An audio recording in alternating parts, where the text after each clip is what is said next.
Hi, my name is Gene Griffin. I'm retired faculty from Northwestern University Medical School, where I studied child trauma. Today, I'm going to talk about three of the articles I was an author on that address how to work with kids who have been traumatized. The first article will talk about defining who it is you're trying to help. Trauma does not have a single agreed upon definition. And right now, people are all over the map with talking about what they mean when they use the word trauma. So you've really got to define the population first. Second, we'll talk about assessing trauma and a key issue of differential diagnosis. Trauma symptoms and mental illness symptoms overlap. You're going to have to make a call of which you're deciding it is when you see it. And then third, we'll talk about a case where there's a single set of symptoms, but three very different ways of responding to that youth, only one of which is trauma-informed. So the first article was actually written in 2020 relating to the COVID epidemic, where some people were saying everybody's traumatized. No, they're not. So there is no single definition, but one thing that we developed in Illinois through the Illinois Childhood Trauma Coalition was a framework for looking at definitions. And any definition you're going to use is going to need to have three components.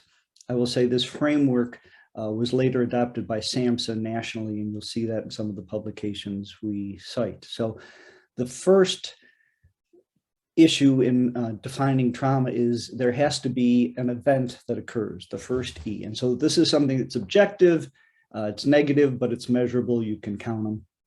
But that objective event, like COVID, doesn't mean everybody who experienced it is traumatized, because the second E, it's the experience of it that is subjective, not directly measurable, but that impacts who in fact will become traumatized and who won't. So the experience of it can be things like your resilience, your protective factors. Developmentally, I respond differently when I'm 6 than when I'm 16 than when I'm in my 60s, that it matters about the event, how intense it was, how long it lasted, how frequently it reoccurred. All those issues come in to determining the subjective experience of this negative event. And so we would not say you define someone as traumatized until you see the 30, which is the effects, which would be the trauma symptoms, things like fight, flight, freeze, and other symptoms we'll talk about later.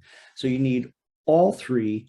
And so what you'll find in terms of measurable is that you'll have a lot of people who get exposed to an event, some of whom develop symptoms or effects, and some of whom will go on in terms of trauma to develop the most serious cluster of events, which is referred to typically as post-traumatic stress disorder.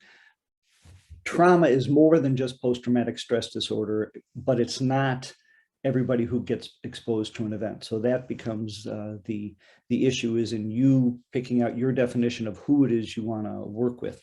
So for example, CAN's data from Illinois Kids and Child Welfare at intake, over 95% of the kids coming into child welfare had been exposed to potentially traumatic events. They came into custody because they were abused or neglected. About 30% of the kids at intake had trauma symptoms, and about 3% of kids had a full cluster of symptoms that would qualify for post-traumatic stress disorder. Who is it you're trying to help when you say you're going to work with traumatized kids in child welfare? Is it the 3% of PTSD, which was the traditional approach?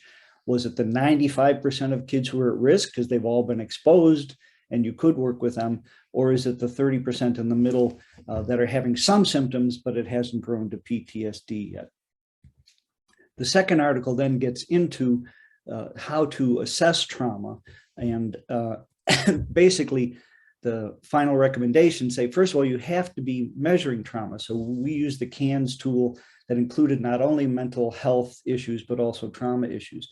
Prior to us instituting that in child welfare, all the kids were coming out with a mental illness because trauma wasn't being measured. Once you started measuring it, then you had decisions to make about what you meant by trauma and how to do this differential diagnosis. What we argued is in child trauma, when a definition can go either way, start by looking at the trauma. If you have a kid who's doing okay, he gets abused and neglected, he's now having issues, the parsimonious thing to do would be to think about trauma first and then move on to calling it mental illness.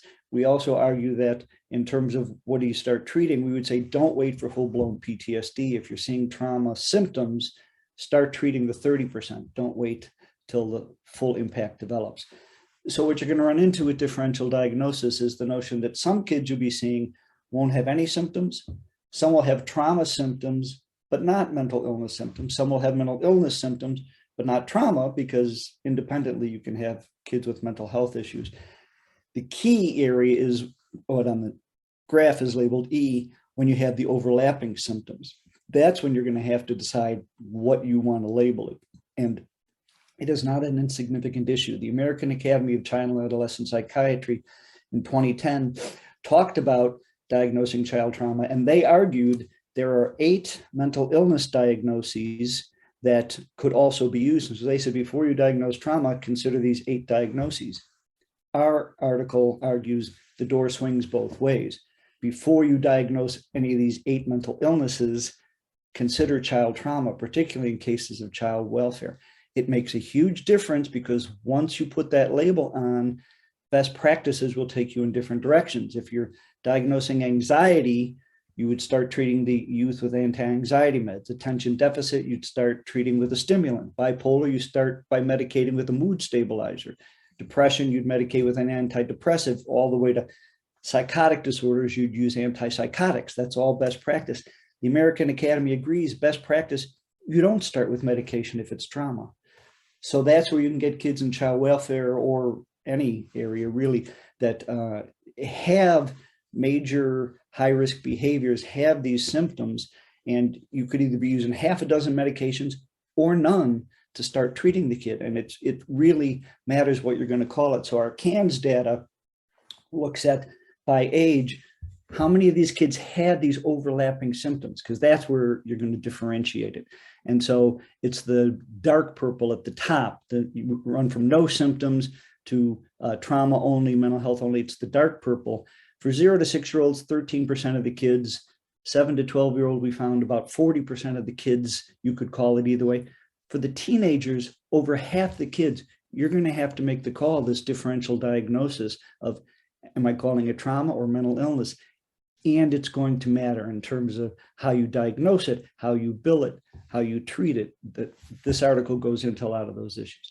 So then we start to talk about what would be a trauma-informed response in another article that looks at not only trauma, not only child welfare, but also within juvenile justice settings, because they have a whole way of reacting to kids with high-risk behaviors that's different than child welfare or mental illness.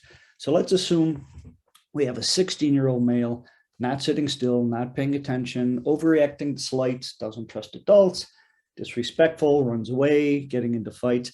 This is a high-risk kid with difficult behaviors that all the child welfare divisions have to deal with. Everybody would recognize the difficulty dealing with this teenager. What does the adult do? How should the adult respond? A classic criminal justice way of responding is a consequences punishment model. This is a rational kid, and if he does something wrong, you punish him. If he does it wrong again, you punish him more. If he does it wrong again, you punish him again, more and more consequences, and he'll learn to stop doing that. This is not a good model for dealing with kids. It's not developmentally informed. It doesn't recognize that kids are making much more emotional decisions. Kids are much more influenced by their peers. But this response is what's taught within a lot of police and criminal justice settings, which you come in, you take command and control, you tell the kids what to do, you punish them more. The zero tolerance of schools also based on some of these principles. And they're saying it's a public threat, and that's what they're focusing on, is stopping the public threat. And command and control will do that. Does not help a traumatized kid, because if you're traumatized, you're not trusting adults, you're feeling threatened, coming in with these policies will just reinforce the trauma.